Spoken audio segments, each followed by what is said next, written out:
Light is the world's most refreshing beer. Am I right? Any doubt is there? No. Okay, we're on the same page at least on one thing. Coach, Coors Light in bottles, cans, or kegs, do they all deliver tremendous refreshment? They all do.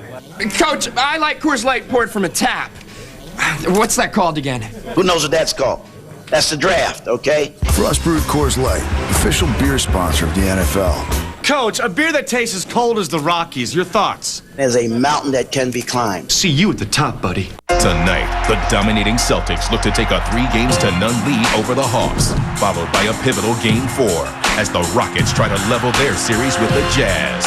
The NBA playoffs continue tonight on ESPN.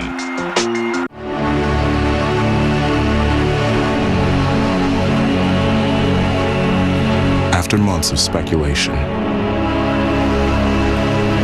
years of preparation, the fate of a franchise hangs on a 4x6 card. Be a part of the action. Get the NFL Draft Pad at NFLShop.com.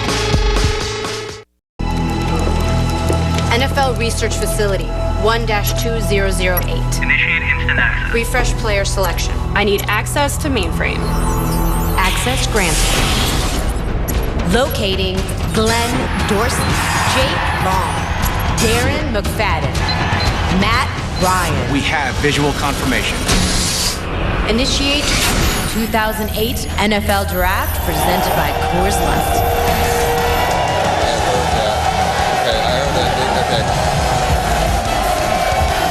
You can see the scene at Radio City Music Hall. Normally, you sit, you watch a show at the holidays, maybe watch a movie, the Rockettes, but this, and the last weekend of April, this is football. And at Radio City Music Hall for 3/4 of a century, great entertainment. We bring you those who hope to entertain on the football field. 73 times now, the National Football League has had their annual selection meeting, commonly known as the NFL Draft. These are some of the names and faces you'll get to know. Matt Ryan, the personable quarterback from Boston College. Chris Long, the defensive lineman from Virginia, the son of Hall of Famer Howie Long. Will he make it long and long in the draft? We know. And Glenn Dorsey, many have him rated the highest, the defensive tackle from the champion LSU Bayou Bengals. He's here with us in New York.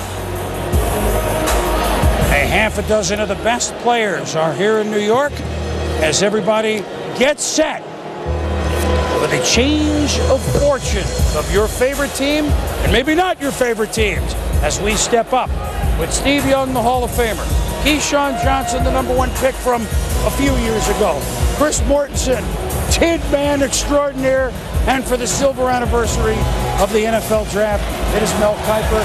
Welcome. I'm Chris Berman, and that is the Commissioner of the National Football League, Roger Goodell. Good afternoon. Good afternoon, football fans. Welcome to the 2008 NFL Draft.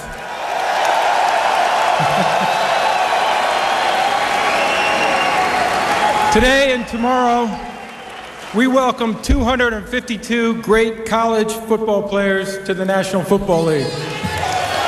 We appreciate your enthusiasm, and we hope you enjoy the new streamlined format of the draft.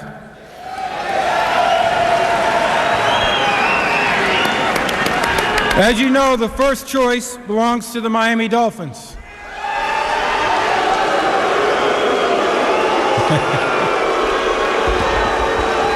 And I have that choice.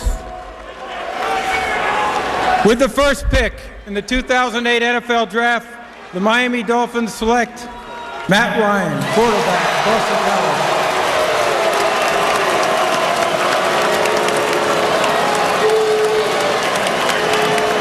Now, we got to remind everyone, these are 21, 22-year-olds with their folks or with those closest to them, and they've been building toward this day. So as you watch it, when you see these players here, just think of the emotion that's going on in everybody. Player, the mom, the dad, the brother, the sister, the friend, this young man that grew up outside of Philadelphia, went up to school in Boston. Turn the page. It's a new era now with Matt Ryan at the helm. You're talking about a kid who carried a football team that did not have great receivers, a great offensive line, or great running backs. Matt Ryan, you talk about his size, 6'4 3/4, about 228 pounds. Arm strength may not be great, but it's very good. His accuracy is what I like. This kid, even when he was pressured, could throw strikes down the field. And remember, he played in the Steve Logan, Jeff Jagosinski offense this year. Put the ball up a lot more than he did in a conservative offense from his first 3 years at BC. That's why he had 19 picks. Coming from behind, putting the ball up a lot more. That's more interceptions you talk about this past year than his first 3 years overall. He had 18, 19 this year. But hey, Terry Bradshaw won Super Bowls MVPs even though he threw some picks. You got to take chances down the field. Managing a game's fine, but Matt Ryan, I think, knows, hey, when I have to be a gunslinger, I got to elevate my football team. I can do it. The Virginia Tech game in bad weather, down 10-0, looked like the game was over 5 minutes ago. He rallied the troops through a great strike, rolling left, threw back across the field, found Andre Callen, the running back, for the touchdown. That was the signature play from Matt Ryan. Change everything. Change everything. We'll be back.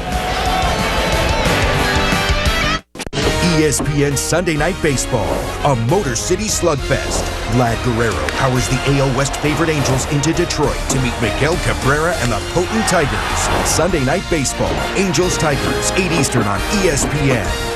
Ouch! He took my last cold Coors Light. That's when you're going to have a psychological letdown. Coach, what do you think of this new vented wide-mouth can? I'm very pleased that anything that might come out of it would be a positive thing. Hey, Coach, in one word, what makes the vented can special? The flow, F-L-O-W. The new vented wide-mouth can.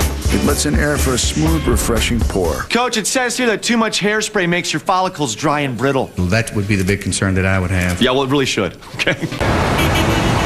Welcome to Tuscany. Ready to have a nice dinner? Today we have the chef's favorites. Alfredo's great, actually. This is perfect. I love it. Simple and homemade. Excuse me, if I could have your attention, please. I didn't do anything tonight. In fact, I didn't even cook. Pizza Hut delivered the pasta. I like it even more now. Introducing new Tuscany pastas. Choose from 2 family-style recipes plus breadsticks for just $11.99. Now get pasta from Pizza Hut. Snickers. Sound of feasting horn. The feast. It's ruined.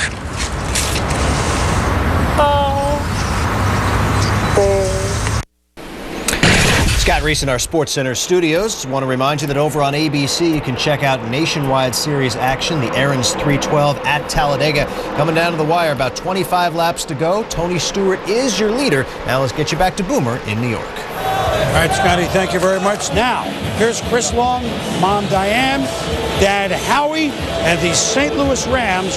They are the next ones on the clock. And they'll be opened up as the moment. Miami, St. Louis, Atlanta, Oakland, Kansas City, the Jets, 18-1 New England, Baltimore, Cincinnati, and New Orleans. That's our top 10. Well, it was not long ago that the St. Louis Rams were winning a Super Bowl.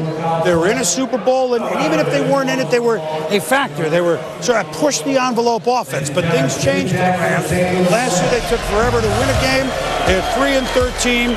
They're among the worst in points scored and points allowed. Isaac Bruce gone, the storied receiver for the Rams, now a member of the 49ers. Torrey Holt, still an outstanding receiver, openly clashing, which is not his style, with Coach Scott Linehan. With losing will make that happen. The offensive line, Orlando Pace and right on. It was just shuffleboard for the St. Louis Rams. And so, obviously, the Rams can use a lot here. I mean, they can go a lot of directions, and they're back to kind of the Rams that, well, I hate to say, you might once remember with the same old Rams. I think you're right. I think that if you took a wide brush and wanted to define the Rams since they won the Super Bowl, they'd underachieved to their talent, maybe more than anyone in the league. What I think they needed is heart.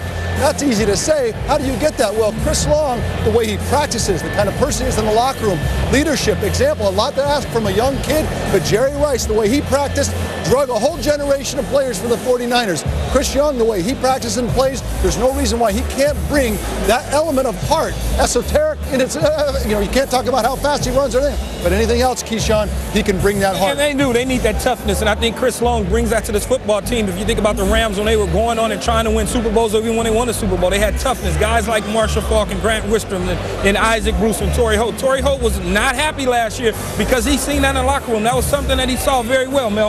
I think Keyshawn, it got down to Glenn Dorsey and Chris Long from the St. Louis Rams, two kids who have great attitude and approach to the game of football. Both kids make everybody around them better. But I think what it got down to here was Adam Carricker, the first-round pick out of Nebraska last year. He's up to 315 pounds, played defensive tackle. That's his best position, not defensive end. You got to balance it out. Chris Long certainly has a defensive end, relentless and instinctive. You talk about locating the football, he can do it as well as anybody. And I tell you, you talk about productivity, he can do that as well. And I think week in and week out, he's giving you the same effort. There's not an up and down situation. Glenn Dorsey as well. I think he's the best football player in this draft. Talk about late this season, he had a chop block, knee injury against Auburn, played through it. You talk about a kid, the will to win that he gave LSU, who won a national title. A lot of that came from the heart and the emotional play of a Glenn Dorsey, who I think is a spectacular football player, Boone. Either one of them would look impressive in Rams colors. Well, we'll find out. The pick is in. The second pick in this 2008 NFL Draft. Okay, with the second pick in the 2008 NFL Draft, the St. Louis Rams select Chris Long, defensive end, Virginia.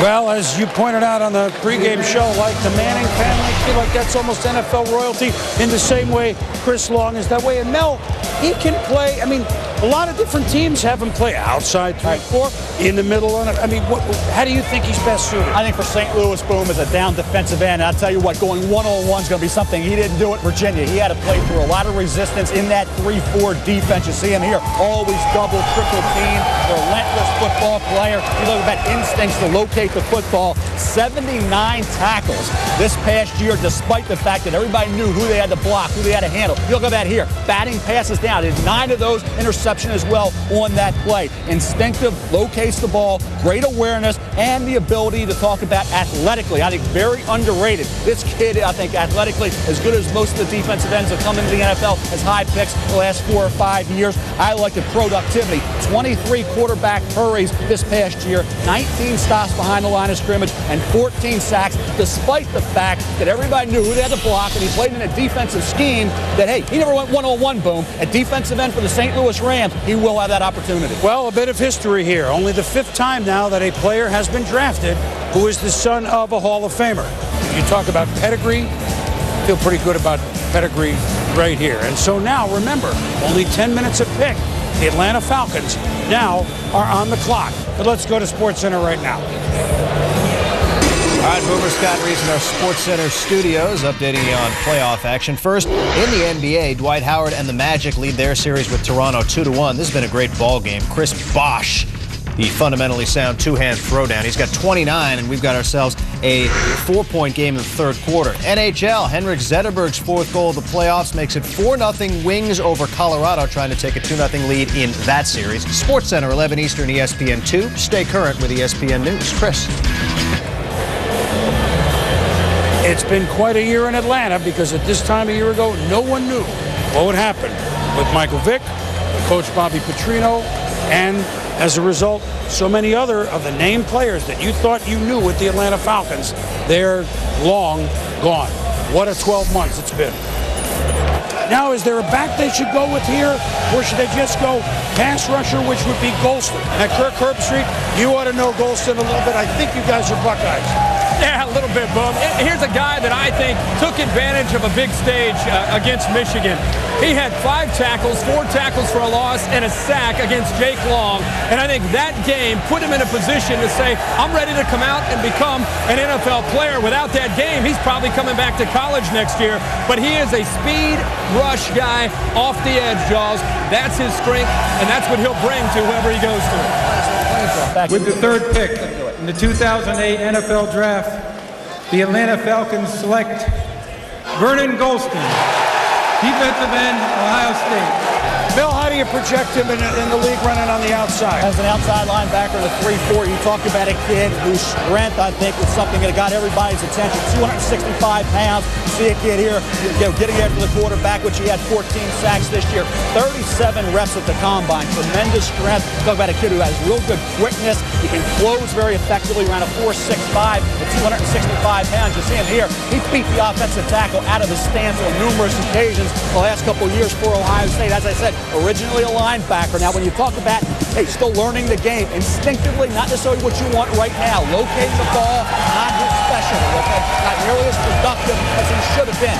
37 tackles, about half, 15 and a half are behind the line of scrimmage. So he can be finessed out of plays, not always as productive against the run as you would like. But in a 3-4 defense, where you pin your ears back and you get after that quarterback, I think that's where he will be able to maximize his ability coming into the NFL, Boom.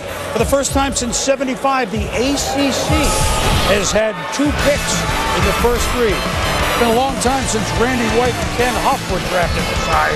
When we return, the Oakland Raiders! Coors Light. It's a frost-brewed beer. It's a beer brewed down as cold as 34 degrees. So how do we feel on the first pick of this new era in St. Louis, everyone? Chris Long is your second overall pick to the Rams, and after Matt Ryan was taken by the Dolphins first overall, it made the decision a lot easier.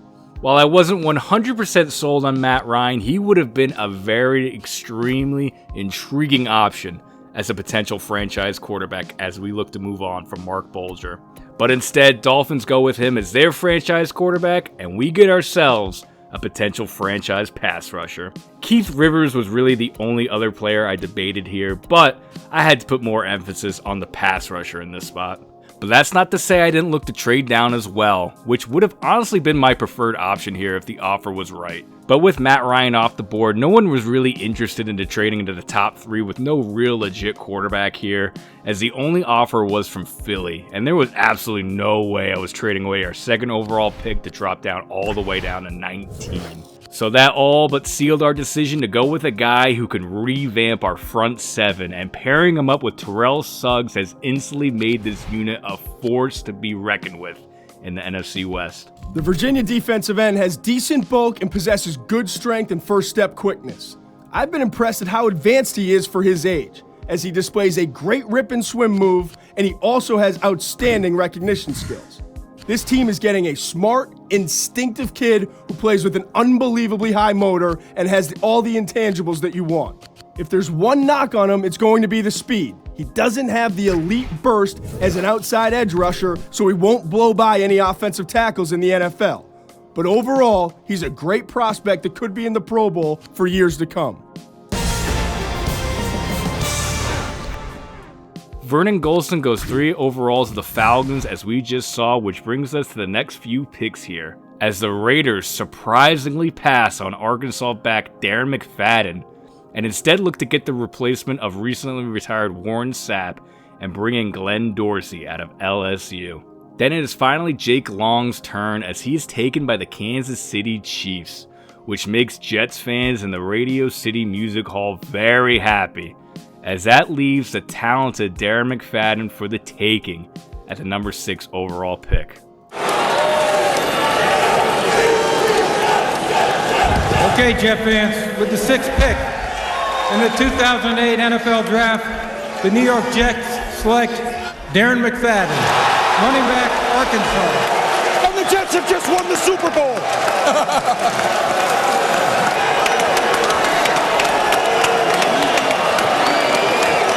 And what's interesting is you come in with all your questions in this, and Matt Ryan, if he doesn't go, they're going to trade, and Darren McFadden, if he doesn't know we're going to trade, sometimes you sit there, you play your hand. You look at Darren McFadden's versatility, and we're talking about at Arkansas, what he meant that wild hog offense playing quarterback, doing a lot of things with Felix Jones. You talk about speed, runs a 4.340 at 6'1 1/4 and a rock solid 215 pounds.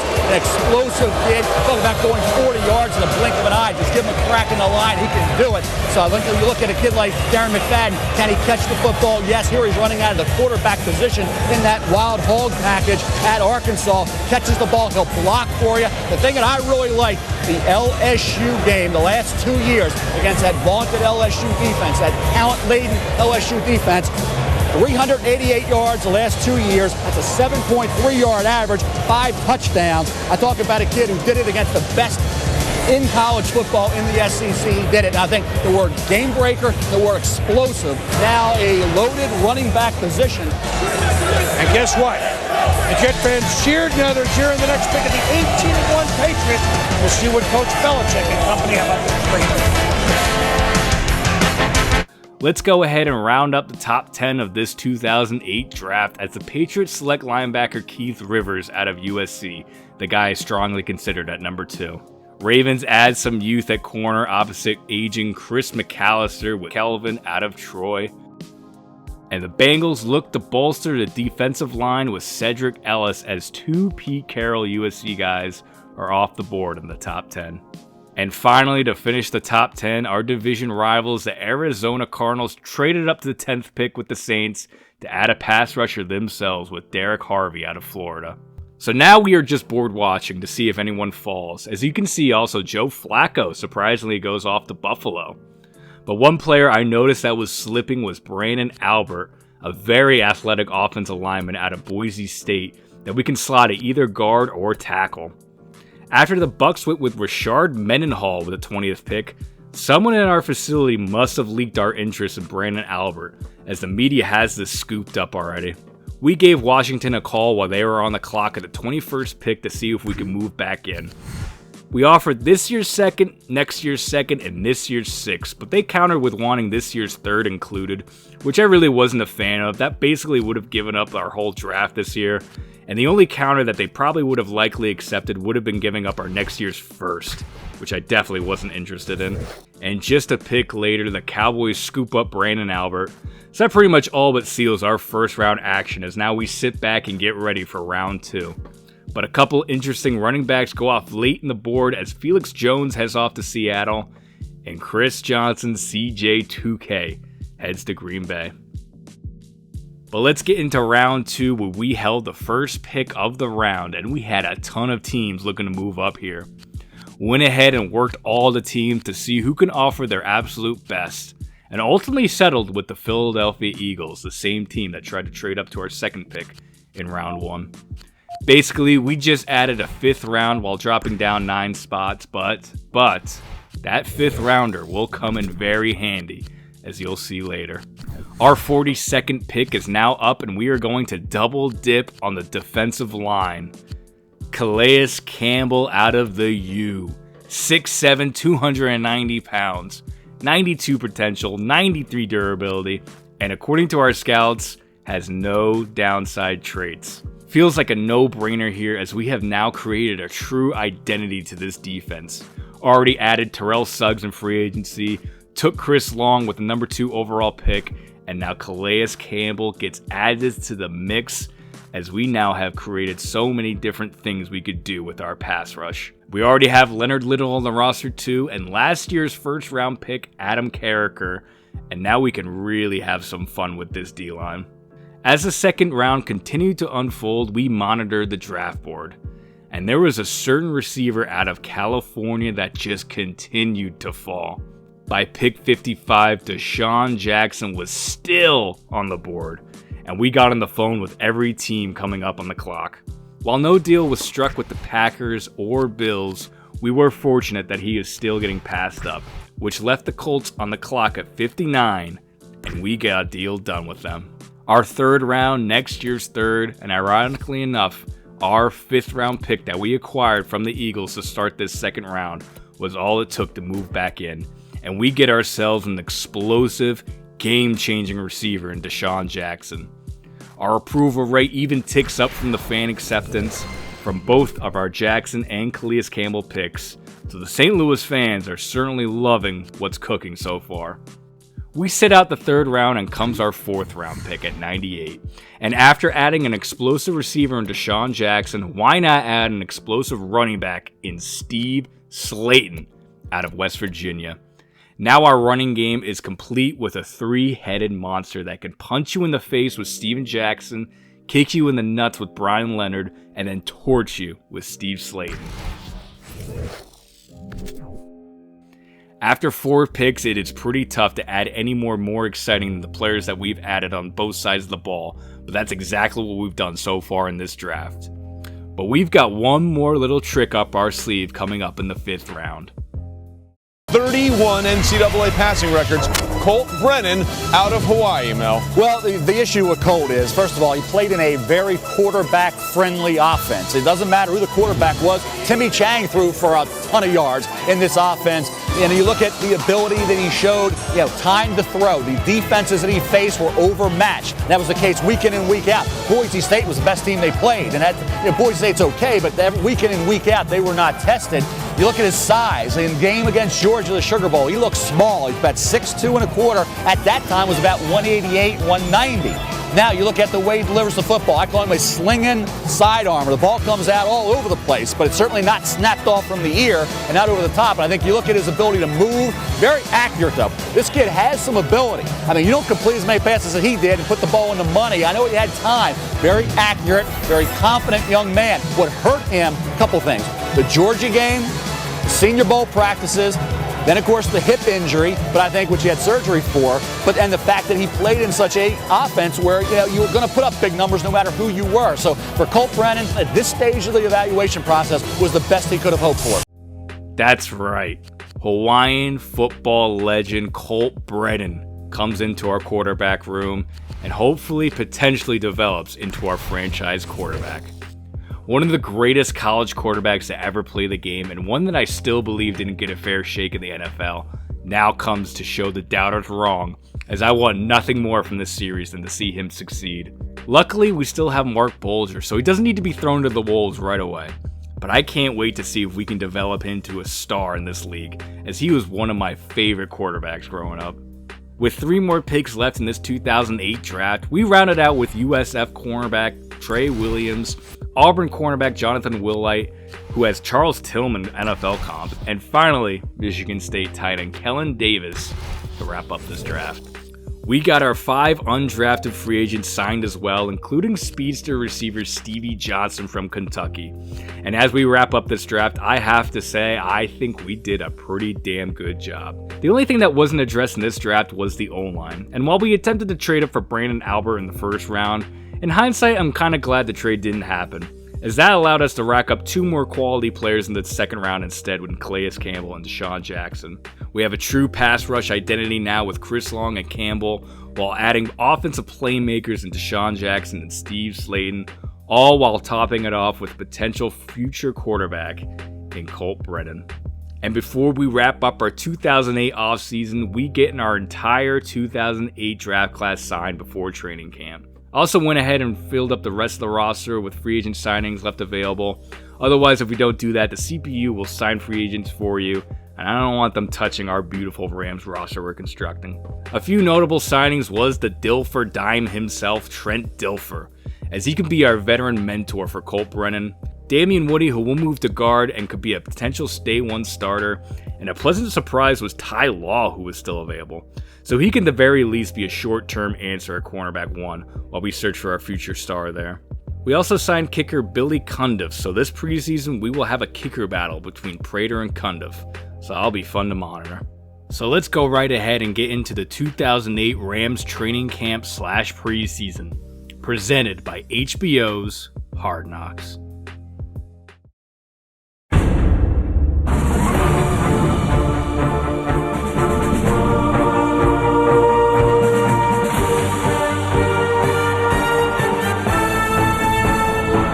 The following is a presentation of HBO Sports.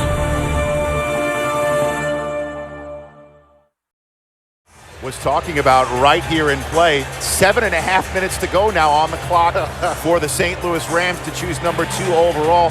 What do you think they should do? Long, Dorsey or trade this pick if they can get a partner to pony up? When I think about it, Rich, I say they can't go wrong with either guy. Both of these players are the elitist type of players that's going to make your defense better. Dorsey, an interior guy, you put him with character, your defensive line get better. Long, you put him on the same side with character, your defense get better with Little on the other side. Okay, with the second pick in the 2008 NFL Draft, St. Louis Rams select Chris Long.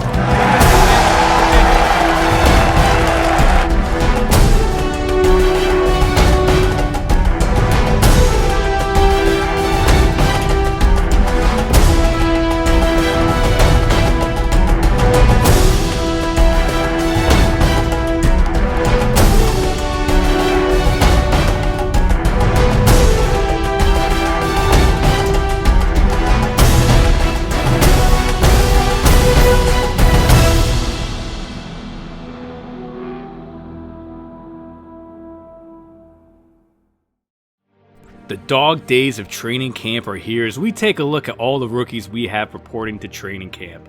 As previously mentioned, all of our draft picks are signed, so there won't be any drama on that end during training camp. Game planning, we mostly focus on just learning the plays since both playbooks are brand new to our team and everyone has zero knowledge in the playbook. We also have our first batch of cuts before we even get to the first preseason game, and sadly we say goodbye to Florida Gators national champion Chris Leak, as I just wanted to give more focus on Colt Brennan in the QB room. A few more goals were added, including playbook knowledge to guys like Orlando Pace and Steven Jackson, and adding at least 10 plays to the playbook, which will be no problem, as I will create the entire offensive playbook myself. 30 pass plays were added and 30 run plays, as well as a few defensive plays so I could just mess around with our D-line and give a bunch of different looks. State names are my passing plays and state capitals are my run plays. Don't ask why I did it like that, just felt a lot easier to do it than make up a bunch of names for every single play. But let's finally get into some game action, as our first preseason game comes against Vince Young and the Tennessee Titans in Nashville. We'll show off the highlights here during preseason as we see how our young guys do, as Vince Young just Swiss cheeses through our defense on second down. But our D-line comes out strong on third and short and force a punt on the opening drive. Good to see that against an explosive Titans offense. Now we get to see Rich Gannon in action on his play calling duties. As you'll see, we have a lot of motion in our offense, much like how Sean McVay and Kyle Shanahan like to call their offenses. The run game is going to be huge to open everything else up, as we have a ton of play action plays that look identical to our run plays, so hopefully we can catch the defenses off guard. However, first play of the game doesn't fool Odell Thurman, who just rocks Steven Jackson in the backfield. Mark Bulger can't even get it past the line of scrimmage as his pass is batted down, and that is how the first drive goes for the Rich Gannon offense. Luckily, we get to see our D-line terrorize the Titans' backfield as they blow Lindell White up. But we are quickly reminded of how bad our secondary is right now as Vince Young hits Walker downfield and our strong safety Mel Mitchell just tries to throw a shoulder at him. Absolute pee-wee stuff from the 6-year veteran. And after back-to-back 3-and-outs from both us and the Titans, our offense finally gets a positive play with Brandon Williams finding a nice weak spot in the defense for a big pickup. But sadly, that's where it ends as Bulger does his best to throw a gift to the Titans secondary, who luckily drop it here. Thankfully, our defense steps up as Adam Carricker puts a big hit on Lindell White and forces the fumble, as it's Tino Samoa with the recovery. And then check this beauty out. Antonio Pittman in motion as the Titans blitz the corner, and the Ohio State Buckeye is all alone for a walk-in TD. Easy stuff there. Next drive, our defense forces another turnover. This time, middle linebacker Will Witherspoon is able to pluck the ball from Vince Young, who's trying to force it downfield.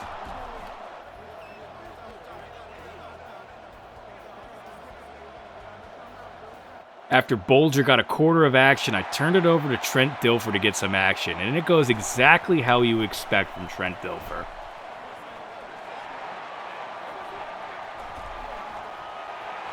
But with the short field, our defense holds. The second-round pick Calais Campbell just blows up Lindell White in the backfield, and the Titans are forced to settle for the field goal. Love to see that from our rookie early in preseason. We sat Steven Jackson very early, but wanted to show off some Brian Leonard action as he scampers for a big run. The Brian Leonard and Steven Jackson duo is going to be crucial for this offensive success. Steven Jackson is our earth, Brian Leonard is our fire, and then we have our wind, Steve Slayton, as he gets a huge gain through the air. This is also when I realized that he had number 28. I mean, I love you, Slayton, but we'll definitely have to change that. Dilfer starts to settle in as he hits a nice pass to the sideline to our big free agent acquisition, Dante Stallworth. And then Brian Leonard caps it all off with a touchdown. So we finally get a real nice drive out of our offense for a change in this game. However, as I was trying to get some subs in and get our veterans rest while looking at our younger guys, Eddie Royal for the Titans takes it to the house, and the Titans regain the lead. And after an impressive drive earlier, Trent Dilfer comes back to earth and reminds us that he's still Trent Dilfer, and throws a pick to Cortland Finnegan. Titans tack on a field goal as we head into the second half, and I think we've seen enough of Trent Dilfer at this point. It's time to get our first look at Colt Brennan. And how about this to kick off his NFL career? First pass is a beautifully placed ball to rookie Deshaun Jackson for a huge gain. Hopefully that will be signs to come from these two. And then on a third and gotta have it, Colt hits another strike downfield to David Givens for a 25-yard pickup. Sadly, the drive stalls out as Colt doesn't put his feet into this throw and misses Brandon Williams for a first. But we do have a kicking competition going on in this camp between Matt Prater and Billy Cundiff. So I thought, why not send Cundiff out for a 51-yarder, which looks like he had the distance, but just misses wide left. Titans' second-team offense moves all over our second-team defense as they now have rushed for over 100 yards in this game.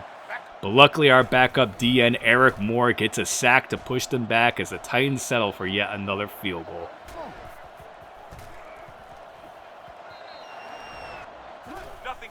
Fourth quarter now as Colt delivers another great ball to Deshaun Jackson.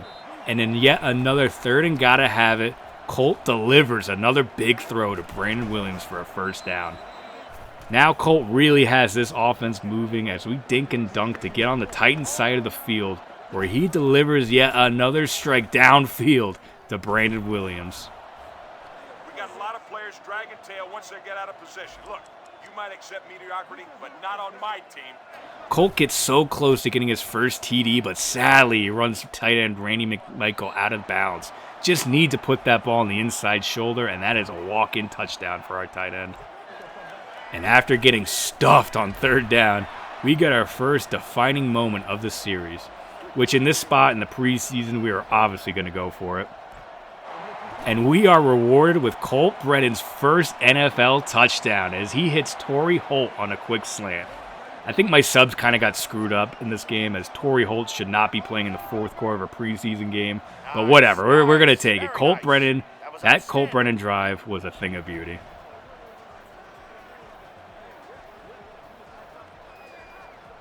Down 2 with just 3.5 minutes left, but the Titans hit another big strike on our secondary. Wipe those dumb looks off your faces and get on these guys. A holding call stalls out the Titans' drive, though, as they attempt a long field goal that Rob Barones misses. And now it's Colt Brennan's time to win this game. We give up back-to-back sacks to start the drive, however. And on third down, Colt throws a near interception as he gets hit from behind. Now 4th and 23 with just 1 minute and 26 seconds left. This is your ball game.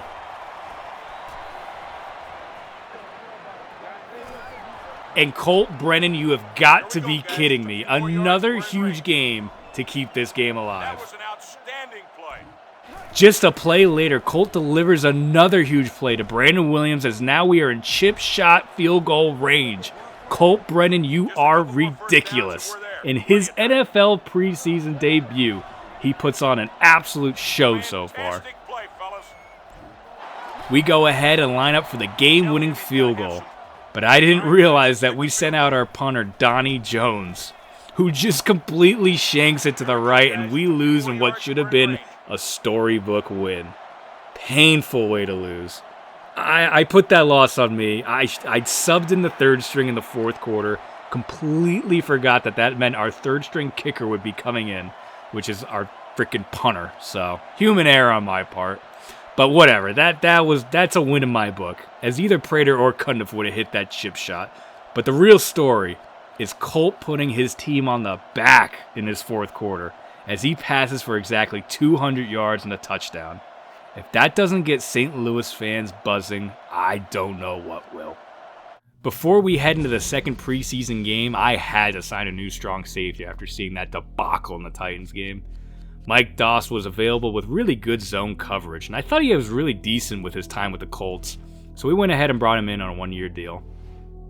We go through our next batch of cuts as we get ready for the San Diego Chargers, who are one of the top Super Bowl favorites heading into 2008.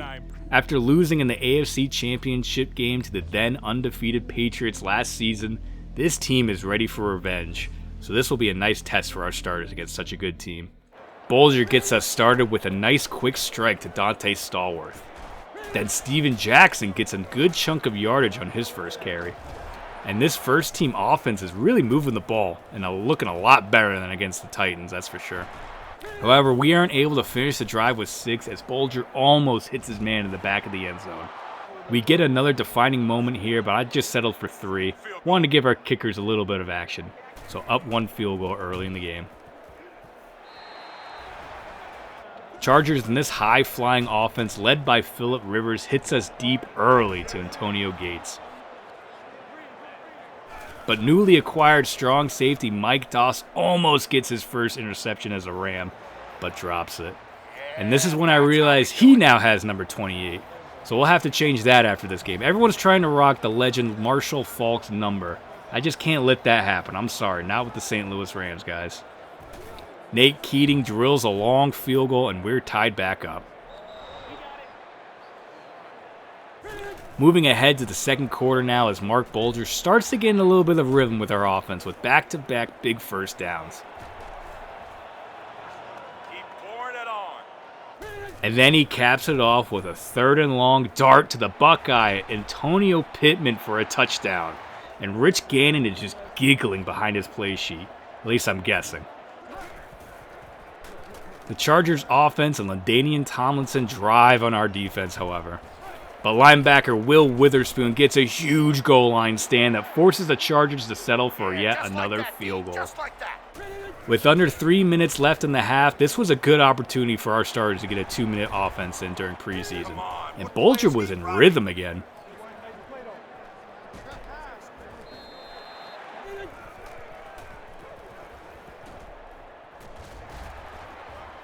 And he finishes it off with a quick strike to Dante Stallworth for a touchdown. Much better half from the offensive starters than what we saw in the first game against the Titans.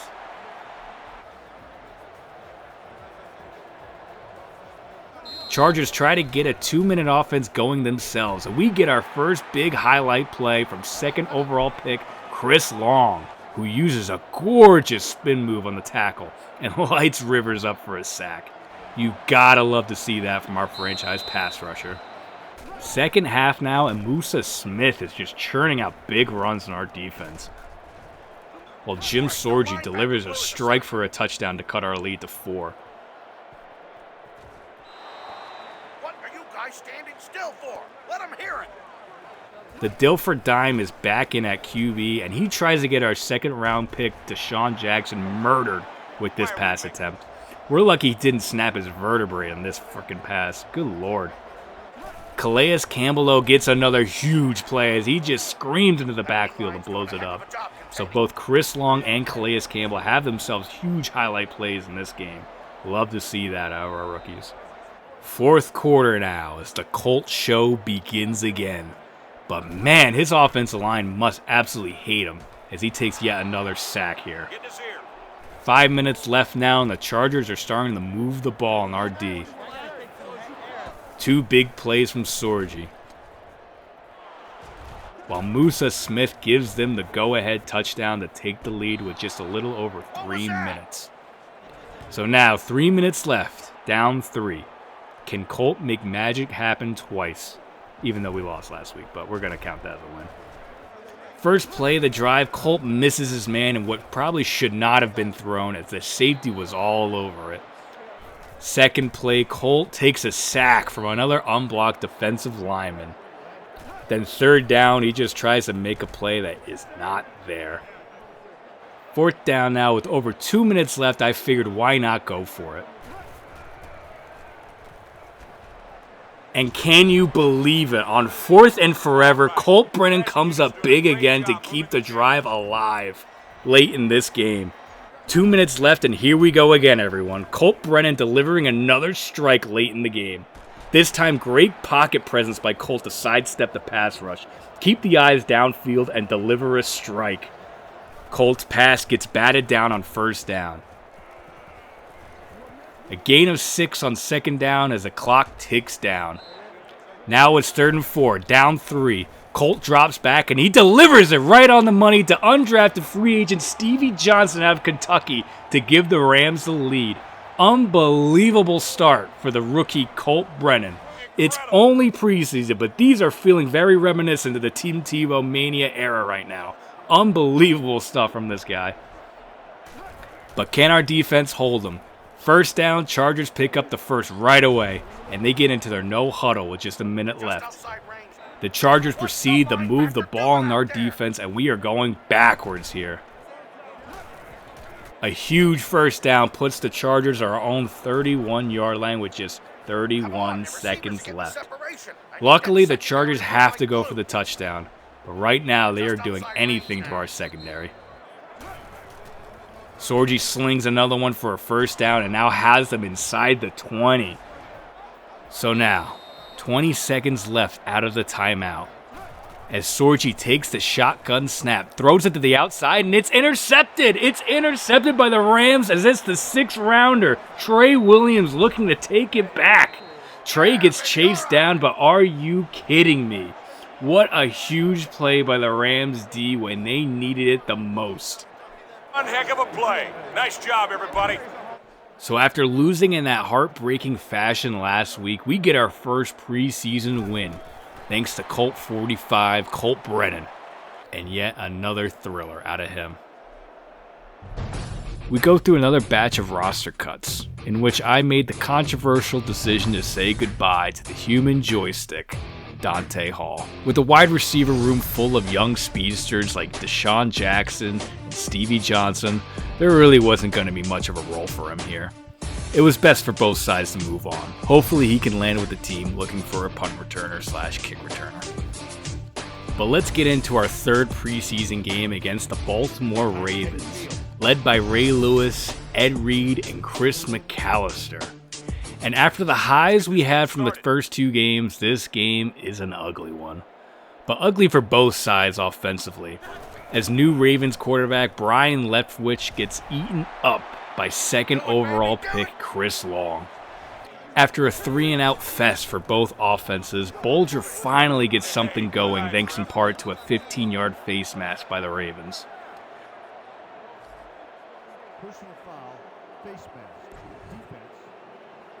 But just a few plays later, we get our first bonehead Bulger play, as he tries to throw off balance over to the middle of the field where a guy named Ed Reed is going to be all over that every single time. And that basically sets the tone for how this game goes. Second quarter now, and this time Leftwich hits Todd Heap, who just shoves Mike Doss like a little brother right in the face as he goes in for a touchdown, with an absolute disrespectful backwards fall just to add salt to the wound to that stiff arm play. Meanwhile, our offense is stuck in punt zone. But Byron Leftwich does his own version of a bonehead play as he tries to whip a no-look pass that is picked off by our newly acquired corner, Ty Law, and putting us in great field position. But like I said, that becomes a theme of this game as Bulger just gives it right back to the Ravens. And with Bulger playing so badly, and the young gun rookie Colt having 2 great performances in this preseason, maybe he's feeling the heat a little bit. Tough to tell this early. Chris Long gets a nice tackle for a loss again, but the Ravens start to move the ball before the half. Stover hits a long field goal for the Ravens with 50 seconds left in the first half. After being a very flat game for our Rams, we get a bright spot. After cutting one of the greatest returners in the game in Dante Hall, it's time for rookies like Deshaun Jackson and Stevie Johnson to step up. And that's exactly what we get here.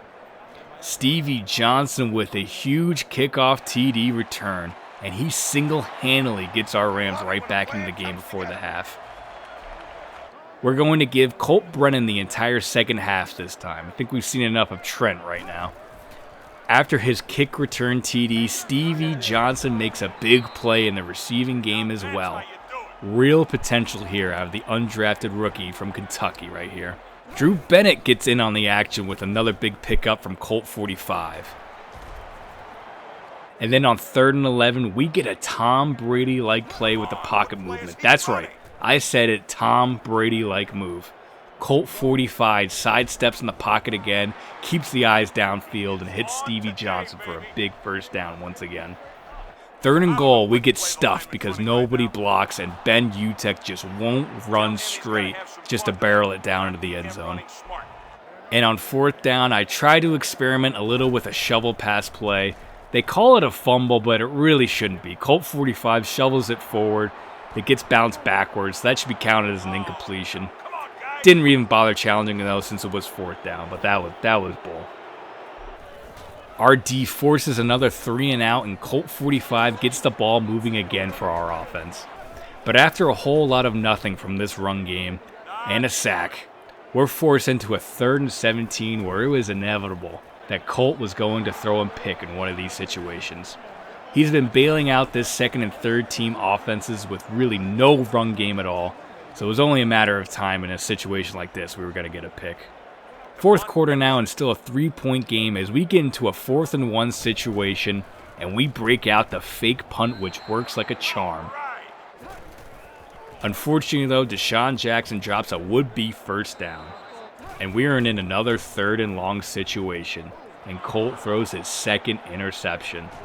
You can certainly argue that is on him, but man, this offense just does him no favors putting him in these tough situations.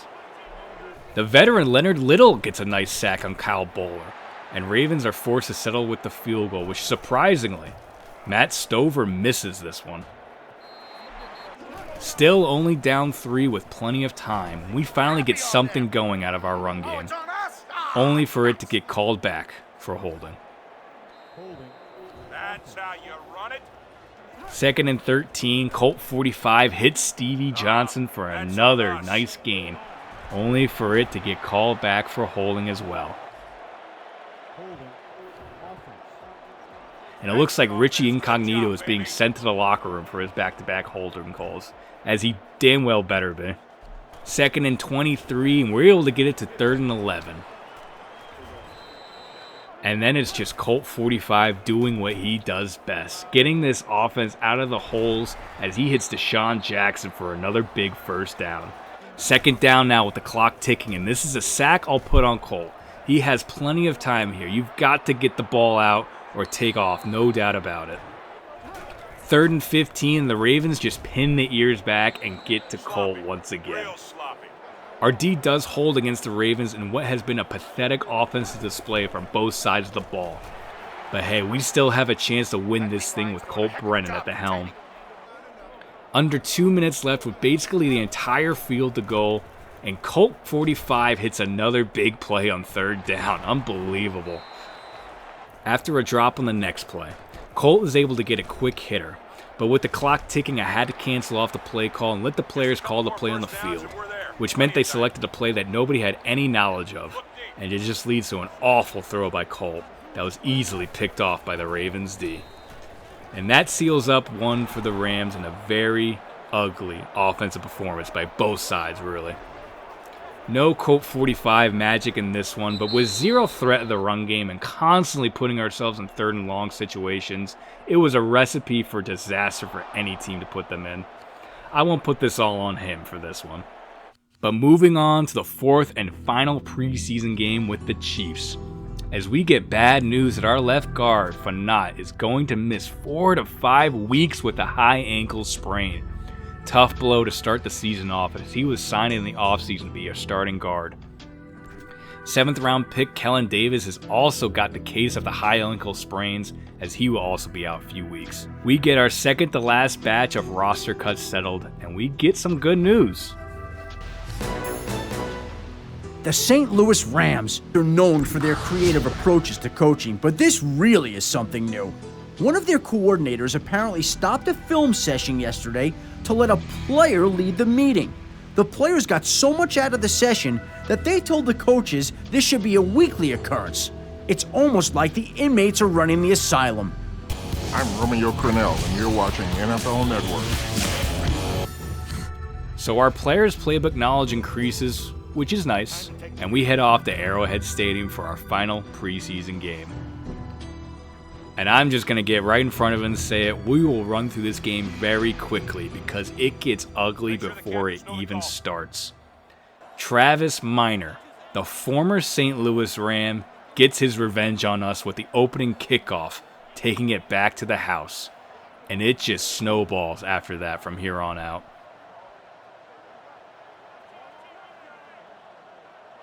Since it was the 4th and final preseason game, I benched our starters. However, the Chiefs didn't. Colt 45 tries to hit a whole shot, but he gets a reminder that this isn't the San Jose Spartans that he's going up against. So down 7 early, what ended up happening here was Larry Johnson just bullied our second team defense all day. Nothing happening from our offense as the run game goes nowhere. And Colt is having himself a welcome to the NFL game right now with the speed of this defense. All while the Chiefs' offense moves with ease and makes this a 21-0 game before we can even get more than 2 TV timeouts in. Second quarter, and Damon Heward throws a perfect back shoulder throw as this is the confidence booster game for the Chiefs going into the regular season. We do get some positivity out of our offense thanks to a nice Colt 45 throw. But we have to settle for another long field goal as Cundiff misses another 50-yarder. And neither him or Prater really have done anything to separate each other from this kicking race. Over a minute left in the half, and Dante Stallworth just wanted to sub him because he was sick of seeing this, and he blows by the Chiefs secondary for a touchdown. Easy pickings for Colt 45, who just had to simply put it out there for him and let him do the rest. So we at least get that going for us in the first half. But the positivity only lasts so long as Jabbar Gaffney burns out the secondary himself and gets the lead right back to 28. Also, he does the Gator Chomp in the end zone. Did players do the Gator Chomp in the old Maddens if they went to Florida? If so, that is so awesome, and I did not realize that. Finally, after that disastrous first half, we get to the second half when the Chiefs have their second team in. Colt 45 hits up Deshaun for a big play. But like earlier, we stall out and settle for a long field goal. This time, Prater can't hit it either. Kansas City drives down and tacks on a field goal, as we are basically just trying to get out of Kansas City at this point. Although Colt 45 does hit a few really nice plays here. Another big one to Deshaun Jackson down the middle, and then a really big throw to Brian Leonard to get inside the 20. Unfortunately, there's nothing to show for it, as we stall out on 4th down, as it is just one of those days for us. KC goes 3 and out, and Colt 45 and Deshaun Jackson hit on one more nice big play to wind down this preseason. A 42-yard touchdown to give it at least some pride points here. After that, we're not going to spend any more time on this one. Chiefs added another field goal, and we end the preseason in a blowout.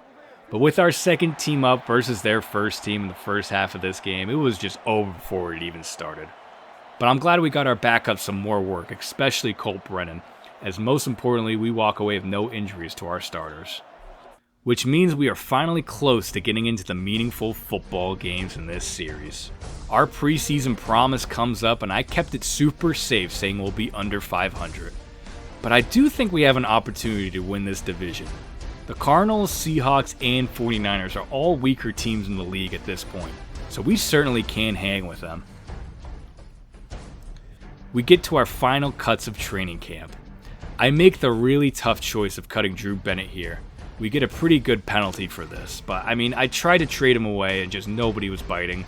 I figured why not just cut bait now, get ahead of it, save cap for the future. I'm going to award Matt Prater the kicking job, even though neither him or Cundiff did anything to really win or lose this job in the preseason. But Prater has a slightly higher kick accuracy and higher potential, so that's certainly the difference maker there if that gets him the job. I also cut Trent Dilfer, as he was just useless, and he was already injured. He didn't even play that much this preseason, but whatever. He's a backup we can't even count on to play, and when he does play, he just throws the other team, so that was a waste of time there. Luke McCown will come in as our backup, but here's my quarterback plan. Bolger will be our starter. Day one, no doubt. We will rally around him, and we will play good football for as long as we can. But if he goes down with an injury early in the season, we'll put in McCown, kind of our emergency backup, get right in, quick replacement, to try and salvage what we can and try and keep the season alive.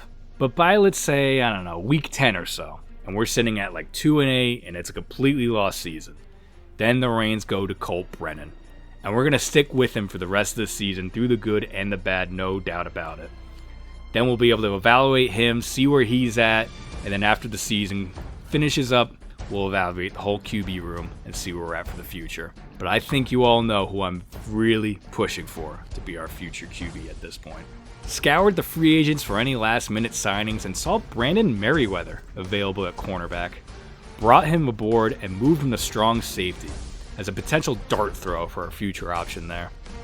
But that will wrap up this entire 2008 offseason, plus the training camp and the preseason for this St. Louis Rams team.